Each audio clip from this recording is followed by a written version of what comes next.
Hello बच्चों, कल हमने पढ़ा था हेनरीज लॉ। हेनरीज लॉ आपने पढ़ लिया होगा, उससे रिलेटेड हमने न्यूमेरिकल किया। क्या था हेनरी लॉ, बताइए बच्चों।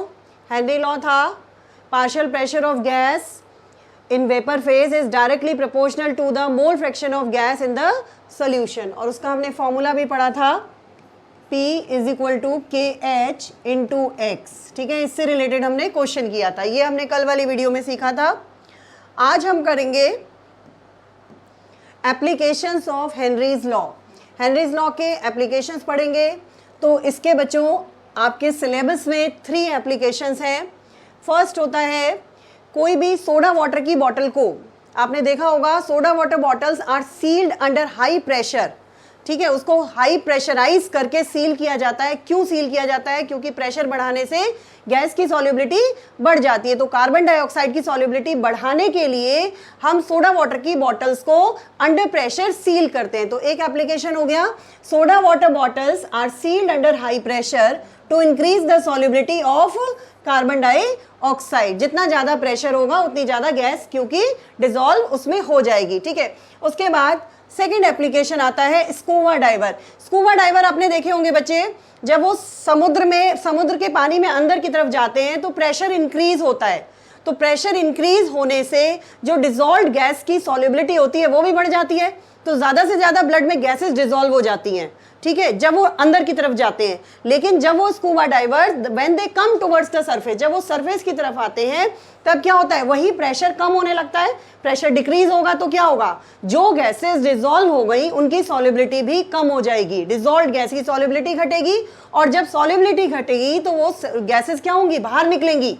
ठीक है, तो जब गैसेस बाहर निकलती हैं, तो क्योंकि अगर स्कूबा डाइवर नॉर्मल एयर से भरा हुआ टैंक ले जाते हैं तो उसमें एयर की कंपोजिशन में आपको पता होगा नाइट्रोजन बहुत ज्यादा अमाउंट में होती है।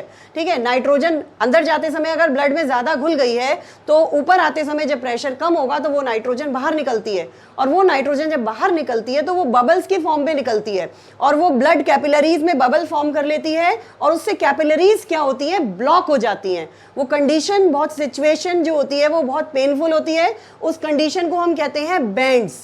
This condition is known as bends. ठीक है, इसको पढ़िए। When scuba divers come towards the surface, pressure decreases, this releases the dissolved gases. उससे क्या होता है, जो डिसॉल्व्ड गैसेस होती हैं वो रिलीज हो जाती हैं, and it leads to the bubbles, leads to the formation of bubbles, leads to the formation of bubbles in bubbles of nitrogen. किसके बबल्स बन जाते हैं, नाइट्रोजन के बन जाते हैं इन ब्लड, और उससे क्या होता है, ब्लॉक हो जाती है हमारी ब्लड कैपिलरीज। ठीक है बच्चों, इस कंडीशन को हम बोलते हैं बैंड्स, क्योंकि ये सिचुएशन बहुत पेनफुल होती है। अच्छा, अब इस कंडीशन को अवॉइड करने के लिए हम क्या करते हैं, टू अवॉइड बैंड, जो स्कूबा डाइवर टैंक लेके जा रहे होते हैं उस एयर को हम डाइल्यूट कर देते हैं हीलियम से। उसमें हम थोड़ा सा हीलियम मिला देते हैं, तो हीलियम मिलाने से कंपोजिशन चेंज हो जाती है, तो नाइट्रोजन की अमाउंट कम हो जाएगी। हीलियम ही क्यों मिलाते हैं, because helium has very low solubility in blood. Helium blood में आसानी से घुलती नहीं है, इसलिए बच्चों हीलियम को मिलाया जाता है। To avoid bends, the tanks used by the scuba divers are filled with air diluted with helium. तो ये सेकंड एप्लीकेशन है हेनरीज लॉ का। अब आते हैं थर्ड एप्लीकेशन की तरफ। तीसरा एप्लीकेशन है पहाड़ों पर, हाई एल्टीट्यूड्स पर। जब हम पहाड़ों पर जाते हैं हाई एल्टीट्यूड्स पर, वहां आपने देखा होगा एटमॉस्फेरिक प्रेशर बहुत कम होता है। ठीक है, एटमॉस्फेरिक प्रेशर कम होगा तो क्या होगा, जो गैस, जो ऑक्सीजन जो जाएगी हमारे ब्लड में वो भी कम जाएगी, गैस की सॉल्युबिलिटी कम हो जाएगी प्रेशर कम होने से।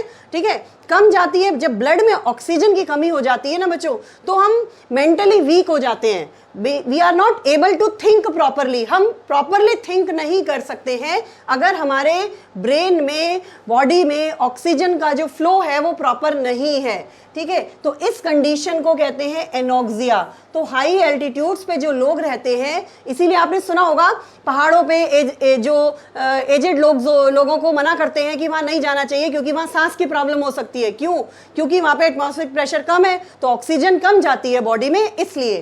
ठीक है, at high altitudes atmospheric pressure is low, which leads to the low concentration of, क्या होता है उससे, low concentration of oxygen in blood. So climbers become weak, एक तो वो वीक हो जाते हैं, and unable to think properly, and this condition is known as anoxia. इसको हम क्या कहते हैं, एनॉक्सिया कहते हैं। ठीक, तो एनॉक्सिया को डिफाइन करने के लिए भी बोर्ड में क्वेश्चन किस तरह से आता है, एनॉक्सिया डिफाइन करने के लिए भी आ सकता है, और एप्लीकेशंस डायरेक्ट भी पूछ लिए जाते हैं हेनरीज लॉ के। तो ये तीनों एप्लीकेशन बच्चों आपको अच्छे से लर्न करने हैं। अच्छा, इसके बाद आता है, हमने ये जो हेनरीज लॉ में पढ़ा, हमने प्रेशर का इफेक्ट पढ़ा ऑन सॉल्युबिलिटी ऑफ गैसेस, जिसमें हम पढ़ रहे थे कि जितना ज़्यादा प्रेशर लगाएंगे उतनी ज़्यादा गैस डिजोल्व होती है। ठीक, अब आता है effect of temperature on the solubility of gas. Gas की सॉल्युबिलिटी पर टेम्परेचर का क्या इफेक्ट आता है। देखो, जब भी कोई गैस डिसॉल्व होती है किसी भी सॉल्वेंट में, तो डिसोल्यूशन ऑफ गैस का डिसॉल्व होना माने कंडेंसेशन होना, गैस ठंडी हो जाती है। ठीक है, तो dissolution of gas is always exothermic process. ठीक है, कैसा प्रोसेस होता है, गैस का डिसोल्यूशन हमेशा एक्सोथर्मिक प्रोसेस होता है। ठीक, एक्सोथर्मिक प्रोसेस होगा तो क्या होगा, कल मैंने आपको बताया था वीडियो में कि ली चैटेलर प्रिंसिपल के अकॉर्डिंग अगर प्रोसेस एक्सोथर्मिक है तो टेम्परेचर बढ़ाने से वो अपोजिट डायरेक्शन में होगा, उसको फेवर नहीं करेगा। तो अगर प्रोसेस एक्सोथर्मिक है तो सॉल्युबिलिटी कम हो जाएगी, डिक्रीज हो जाएगी विद इंक्रीजिंग टेम्परेचर, क्योंकि प्रोसेस कैसा है, एक्सोथर्मिक है। तो ये था टेम्परेचर का इफेक्ट। तो बेटा हेनरीज लॉ से रिलेटेड हमने पूरा सारी चीजें कंप्लीट कर ली, हमने लॉ पढ़ लिया, न्यूमेरिकल कर लिए, उसके एप्लीकेशंस कर लिए। इसको आप रिवाइज करिएगा। Thank you so much for watching.